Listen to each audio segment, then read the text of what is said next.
HCU 400 ఎకరాల భూమి చేతికొస్తే కాంగ్రెస్ సర్కారు ఏదో చేద్దాం అనుకున్నది. కానీ కోర్టులు కాంగ్రెస్ సర్కారు చేతులు కట్టేసింది. ఆ భూములల్లా ఇంకా చిన్న పుల్ల కూడా ముట్టుకోవద్దని చెప్పింది.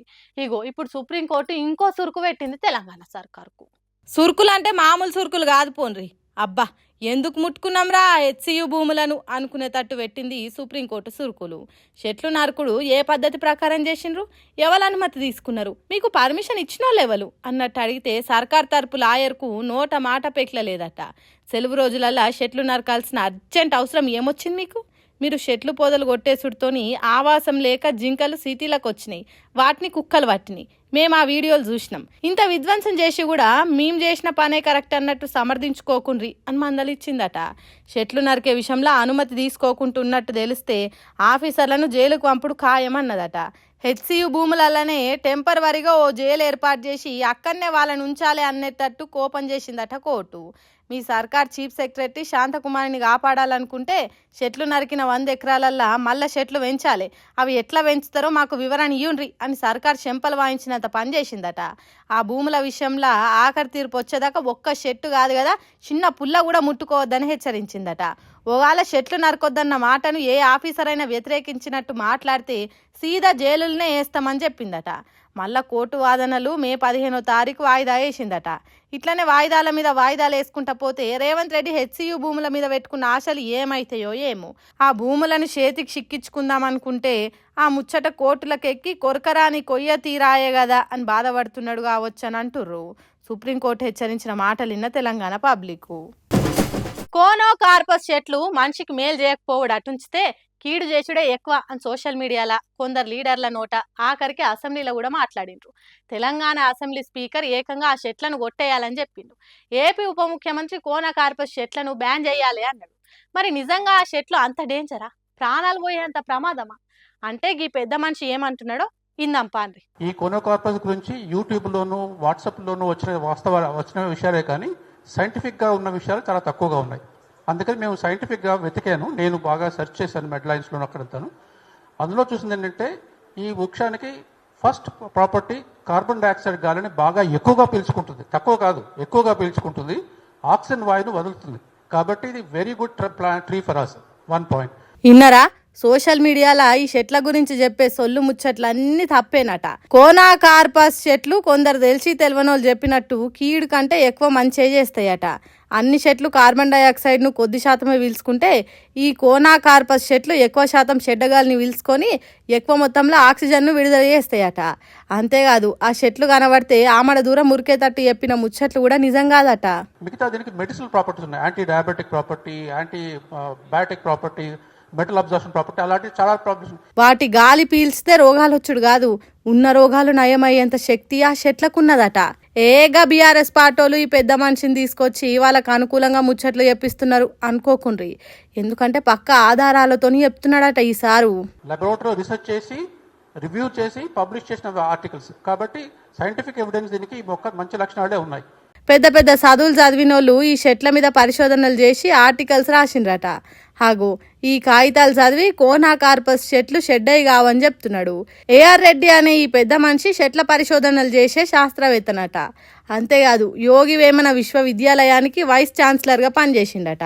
అందుకే కోనా కార్పస్ చెట్ల మీద జరుగుతున్న రాజకీయాన్ని అబద్ధాలను కొట్టివారేసటానికి ఇగో గిట్ల బయటికి వచ్చి చెప్తున్నాడు. పబ్లిక్ భయపడాల్సిన పనే లేదు. పోయిన సర్కార్ నాటి పెంచిన పచ్చటి చెట్లను నరికితే మళ్ళా వెనకటి తీరే వానలు పడని కాలం వచ్చే ఛాన్స్ ఉంటుందన్నట్టు చెప్పిండు. కాబట్టి జనాలు నిజమేంటిది అబద్ధమేంటిది అని తెలుసుకోండి, చెట్లను కాపాడుండ్రి. పెరిగిన చెట్లను తీసేస్తే మళ్ళీ అంత పెద్దగా కావాలంటే చాలా రోజులు అవుతాయి, జర ఆలోచన చేయుండ్రి అని అంటున్నాడు ఏఆర్ రెడ్డి. ఎక్కడ కూడా ఈ దేశంలో నోటిఫికేషన్లు ఇవ్వాలని ఉద్యమాలు చేసిండ్రు, ధర్నాలు చేసిండ్రు. కానీ తెలంగాణలో మొదటిసారి కాంగ్రెస్ ప్రభుత్వం వచ్చినాక నోటిఫికేషన్లు కొన్ని వాయిదా అయ్యుండ్రని ఉద్యమాలు చేసిండ్రని ముఖ్యమంత్రి ఉప ముఖ్యమంత్రులు మాట్లాడిండ్రు కదా. హాగు అంతగానం నోటిఫికేషన్లు వచ్చినాయట. మరి అంతగానం నోటిఫికేషన్లు వస్తే మరి గిదేందయ్యా అని అడుగుతున్నారు నిరుద్యోగులు. మరి అదేందో చూడండి.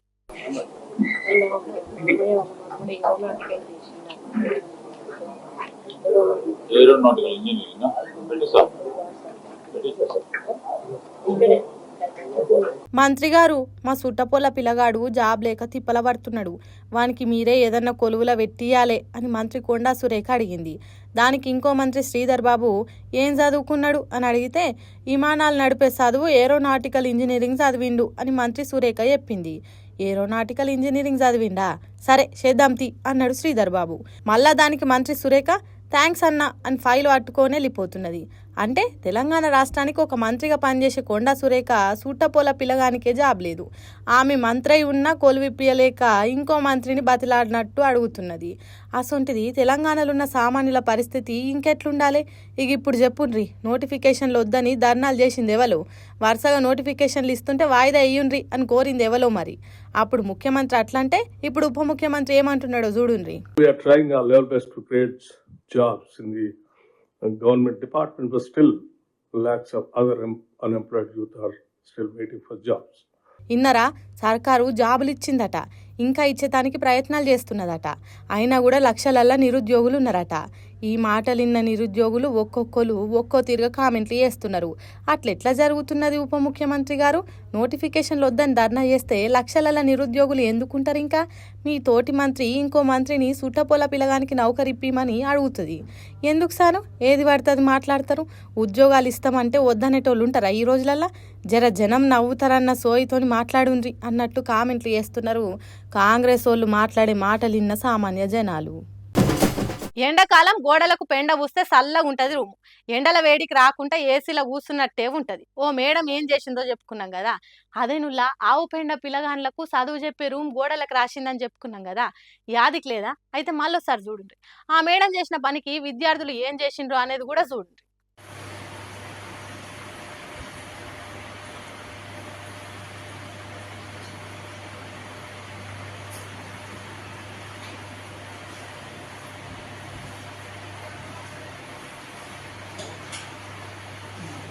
చూసిన రావు పెండ ఏమనుకుంటున్నారు? చల్లగా ఉంటుందని తెల్లటి గోడలకు పెండాలికింది. ఏరే ఎవలకో పని అప్ప చెప్పి దగ్గరుండి చూసుకున్నాడు కాదు, తానే చేతి నిండా పెండ పట్టుకొని బల్లలెక్కి మరీ ఊసింది. ఢిల్లీలో ఉన్న లక్ష్మీబాయి కాలేజీకి ప్రిన్సిపాల్గా చేస్తున్నదట ఈమె, పేరు ప్రత్యూష వత్సల. మరి ఎవరు చెప్పిండ్రో లేకుంటే ఎక్కడన్నా పరిశోధన చేసిందో మనకు తెలియదు కానీ గోడలు ఖరాబ్ అయినా మంచిదే, ఆవు పేడు ఉంటే చాలు అన్నట్టు మంచిగా మందంగా రుద్దిందట. ఇది చాలా దినాల కిందనే జరిగింది. అయితే ఇప్పటి ట్విస్ట్ ఏంటంటే ప్రత్యూష వత్సల మేడము మా పిల్లగాన్ల క్లాస్ రూమ్లే చల్లగా ఉండాలనా, మీరుండే ఆఫీస్ రూమ్లు చల్లగా ఉండొద్దా అన్నట్టు పిల్లలు ఏం చేసిండ్రో చూడుండ్రి.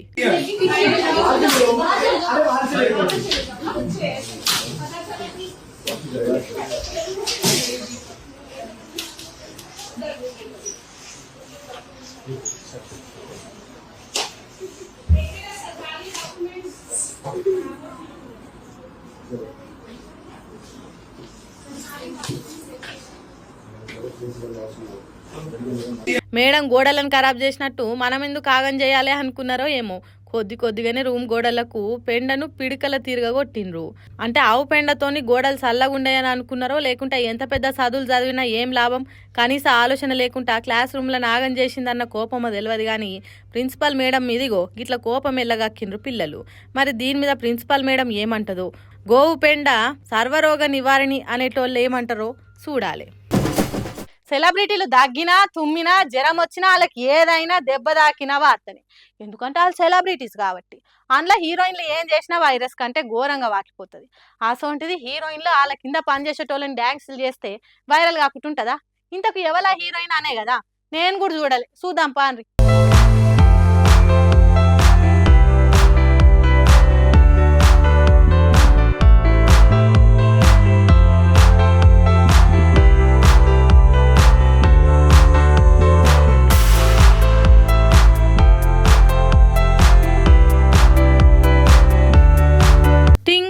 అనుకుంటా హీరోయిన్ శ్రీలీల వాళ్ళ ఇంటి వాచ్మెన్ కాడికి ఆడుకుంటూ వచ్చింది. మరి మేడమే ఇంత ఊపుతోనుంది, ఇటువంటి ఛాన్స్ మళ్ళీ వస్తుందో రాదో కానీ వచ్చినప్పుడే వాడుకుందాం అనుకున్నాడు కావచ్చు. వాచ్మెన్ కాక కూడా జోరుతోని ఓ 2 స్టెప్పులు వేసిండు. ఇంటికి పోయిన పెండ్ల మూతి ఎట్లా పెట్టుకున్నా ఎన్ని చోట్లు పెట్టినా తర్వాత చూసుకుందాం కానీ ఈ అవకాశాన్ని వాడదాం అని వాడిండు. ఆడినే 2 స్టెప్పులైనా అలా మేడంతోని ఆట కలిపినందుకు మస్తు సంబరపడ్డాడు. ఆయన ఆనందం అంతా కళ్ళల్లోనే కొట్టినట్టుగా అనొస్తుందిలే. అయితే ఈ వీడియో సోషల్ మీడియాలో చక్కర్లు కొట్టుడుతోని ఆ వాచ్మెన్ ఆయన పెన్లాన్నైనా మర్చిపోతాడేమో కానీ ఇట్లా హీరోయిన్తో ఆడిన డ్యాన్స్ మాత్రం జిందగీలా మరవడు. ఏం అదృష్టమేనిది, నీ జన్మ ధన్యమైపోయింది పో అని కామెంట్లు చేస్తుర్రు నెటిజనాలు. నేషనల్ హెరాల్డ్ అంటే ఏంటిది? సోనియా గాంధీ రాహుల్ గాంధీల మీద ఈడీ ఎందుకు ఛార్జ్ షీట్ ఎందుకు వేసింది? అసలు ఏం జరిగింది? ఈ కేసు కాంగ్రెస్ లీడర్ల మీద బీజేపీ కక్ష సాధింపుకే చేస్తున్నారా? అసలు ఏంది లొల్లి? సోనియా గాంధీ రాహుల్ గాంధీలు జైలుకు పోతారా? ఇంతకు ఏం జరిగింది అనేది మొత్తం విషయాలను ఒకసారి తెలుసుకుందాం పారి, నాగిరి తెలియదు. స్వతంత్ర పోరాటంలో బ్రిటిషోన్ని ఎల్లగొట్టేతానికి ఆ కొట్లాట చేస్తున్న వార్తలు జనానికి తెలిసేతానికి నేషనల్ హెరాల్డ్ అనే ఒక పత్రికను షురూ చేసిండ్రు అప్పటోళ్ళు. దానికి జనం కూడా తలా కొన్ని పైసలు వేసుకొని పేపర్ను నడిపిండ్రు. అట్లా మొదలైన పత్రిక 2008 వరకు నడిచింది. 5,000 కోట్ల ఆస్తులున్న ఆ కంపెనీ ఉత్త 90 కోట్ల నష్టాలకే నడవలేని కాడికి వచ్చిందట. అయితే ఆ 90 కోట్ల భయాన్ని కలిగించి 5,000 కోట్లను కొట్టేయాలనని కోరిక కలిగిందట కాంగ్రెస్ పార్టీలకు. అందుకే నేషనల్ హెరాల్డ్ మీద కాంగ్రెస్ పార్టీల కన్ను పడ్డదట. స్వతంత్ర పోరాటంలో స్థాపించిన పత్రిక కాబట్టి ఇది దేశ ప్రజల వారసత్వ ఆస్తి అనే వాదన వస్తుంది కాబట్టి, అట్లయితే కాంగ్రెస్ వాళ్ళ చేతికి నేషనల్ హెరాల్డ్ చిక్కది కాబట్టి ఇక్కడో ప్లాన్ వేసిండ్రట. రాహుల్ గాంధీ యంగ్ ఇండియన్ అనే ఓ కంపెనీ పెట్టి ఆ కంపెనీ పేరు మీద నేషనల్ హెరాల్డ్ కంపెనీ కొనేతానికి ఒప్పందాలు చేసుకున్నారట. 90 కోట్ల అప్పును వేరేటోళ్లతో నిప్పించి ఆ అప్పు మేమే కడతాం అని 5,000 కోట్ల ఆస్తులున్న నేషనల్ హెరాల్డ్ కంపెనీని తీసుకున్నారట. 2010-11లా కాంగ్రెస్ సర్కారే ఉన్నది కాబట్టి ఇష్టం ఉన్నట్టు చేసిండ్రట. ఇట్లా జరిగిందని చెప్పిన మనిషి ఎవరంటే సుబ్రహ్మణ్య స్వామి అనే బీజేపీ లీడరు. మరి ఆయన చెప్పినట్టే జరిగిందా లేకుంటే కావాలనే బట్టగాల్చి మీదేసే ఉపాయమా అనేది మనకు తెలియదు కానీ సుబ్రహ్మణ్య స్వామి నేషనల్ హెరాల్డ్ విషయంలో అవినీతి జరిగిందని కోర్టుకు ఎక్కిండు. దాని మీద చాలా పెద్దలోళ్ళే జరిగింది. ఇక ఇప్పుడు ఈడీ నేషనల్ హెరాల్డ్ పత్రిక విషయంలో ఎసొంటి తప్పులు చేసిండ్రు, 5,000 కోట్ల ఆస్తులను ఎట్లా కొట్టేయాలని కుట్రలు చేసిండ్రు అనేది ఛార్జ్ షీట్ల రాసిండ్రా.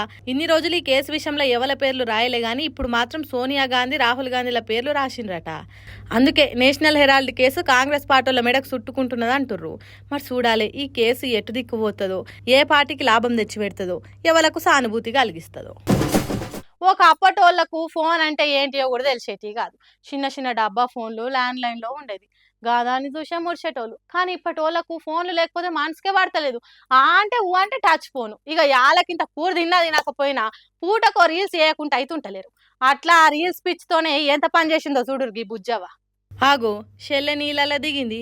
అయ్యరో కొట్టుకపోయింది కదా. మరి ఎందుకు దిగిందో ఆ నదిలకు అని ఆరాధిస్తే రీల్స్ కోసమట.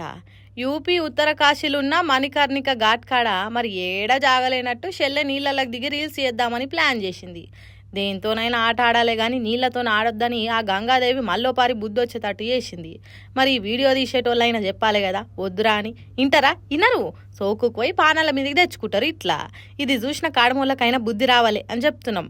రీల్స్ పిచ్చి ఉండాలి కానీ మరీ చేతులారా పానాలు తీసుకునేటట్టు అయితే ఉండొద్దు అని సురుకులు అంటిస్తురు పెద్ద మనుషులు. ఇది చూసినాక మీ రీల్స్ పిచ్చి గంగల గలవా అని తిడుతుంటున్నాం కానీ ఇప్పుడు రీల్స్ పిచ్చి చేయంగా నిజంగానే గంగల గల్చుడు చూస్తున్నాంగా. బీఆర్ఎస్ పార్టీ లీడర్లల్లా ఎవరు యాక్టివ్గా ఉన్నారు అని చూస్తే ఇంతో కొంత ఎమ్మెల్సీ కవితనే ఉన్నట్టు కొడుతున్నది. ఏడ చూసినా తానే కనిపిస్తున్నది. ధర్నాలు చేస్తున్నది. కాంగ్రెస్ వాళ్ళకు దడ విట్టిస్తామంటున్నది. పింకు బుక్ అంటున్నది. పీకేను విమర్శిస్తున్నది. ఏం చేసైనా వార్తలలో ఉండాలి అనుకున్నదేమో విచిత్రమైన పనులు చేస్తున్నది. అది తెలుసుకొని ఇప్పుడు ఏం చేసింది కవిత అనే కదా మీరు అడిగేది. నేను చెప్పాను కానీ మీరే చూడండి రబ్బా. జై కేసీఆర్ జై కేసీఆర్ జై కేసీఆర్ జై కేసీఆర్ జై బీఆర్ఎస్ జై బీఆర్ఎస్ జై బీఆర్ఎస్ జై బీఆర్ఎస్ కేసీఆర్ గారి నాయకత్వం వర్ధిల్లాలి కేసీఆర్ గారి నాయకత్వం వర్ధిల్లాలి కైతక్క గారి నాయకత్వం వర్ధిల్లాలి కైతక్క గారి నాయకత్వం వర్ధిల్లాలి జై తెలంగాణ జై తెలంగాణ బీఆర్ఎస్ పార్టీ 25 ఏండ్లకు అడుగు పెడుతున్నందుకు పెద్ద పండుగ చేస్తున్నారు కదా. ఆగో దానికి గోడల మీద రాతలు రాస్తున్నారు ఆర్టిస్టులు. మరి ఎమ్మెల్సీ కవిత అక్కడికి కావాలనే పోయిందో లేకుంటే కవిత పోతున్న దారిలా వాళ్ళు రైటింగ్ చేస్తున్నారో తెలియదు కానీ బ్రష్ చేత పట్టి కేసీఆర్ అనే అక్షరాలకు రంగు రుద్దుడు మొదలుపెట్టింది. మంచిగా అయ్యక్కో, ఇదే మెయిన్ సెంటరు, ఎవరు చూసినా కొట్టొచ్చినట్టు కనిపించాలి. మళ్ళా నువ్వు రాస్తున్నది మన పార్టీ పెద్ద కేసీఆర్ పేరు కాబట్టి మంచి రంగేయి అన్నట్టు చూస్తున్నారు గులాబీ పార్టీ కార్యకర్తలు. కవిత రంగేస్తుంటే కడుమోళ్ళు కేసీఆర్కు జేజేలు కొట్టిండ్రు. ఆ నినాదాలు కవితకు నచ్చలేదేమో, తానే ఏమని స్లోగన్స్ ఇచ్చిందో చూడుండ్రి.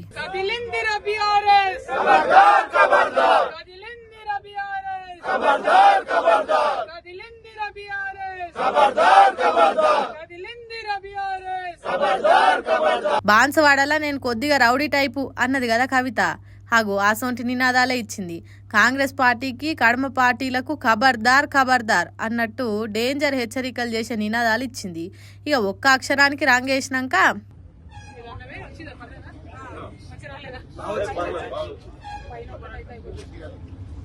కవిత అడుగుడే ఆలస్యం. బాగొచ్చింది, మస్తు వచ్చింది, సూపర్ వచ్చింది, పర్వాలేదు అంటున్నారు అక్కడున్న బీఆర్ఎస్ కార్యకర్తలు. మరి అనకుంటే ఏం చేస్తారు? ఆమె ఎమ్మెల్సీ కవిత, అందున కేసీఆర్ బిడ్డ.